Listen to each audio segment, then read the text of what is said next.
કેમ છો મિત્રો, આપ સૌનું સ્વાગત છે આ નવા વિડીયોમાં। આજે આપણે આ વિડીયોમાં શેર બજારની બીજી એક માહિતી જોઈશું, તો ચાલો શરૂ કરીએ।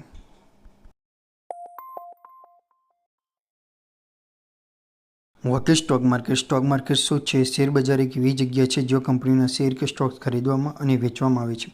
સાદી ભાષામાં આપણે કહીએ તો જ્યારે તમે કોઈ કંપનીનો શેર ખરીદો છો ત્યારે તમે તેની માલિકીનો એક નાનો ભાગ ધરાવતા બનશો, એટલે કે તમે એક કંપનીનો નાનો હિસ્સેદાર તમે બનશો। ઉદાહરણ તરીકે જોઈએ તો સપોઝ ટાટા કંપનીના ટોટલ શેર 10,000 છે અને તમે 100 શેર ખરીદો છો। એનો મતલબ કે 10,000ના 1% એટલે કે 100 શેર। તો તમે ટાટા કંપનીનો 1% હિસ્સો ખરીદ્યો છે, એનો મતલબ કે તમે ટાટા કંપનીના 1% માલિક કહેવાય। જો તમે શેર ખરીદવા માંગો છો તો તમને બ્રોકરની જરૂર પડશે। બ્રોકર એટલે કે એક મધ્યસ્થી જે તમારો ઓર્ડર તમારા વતી માર્કેટમાં મૂકે છે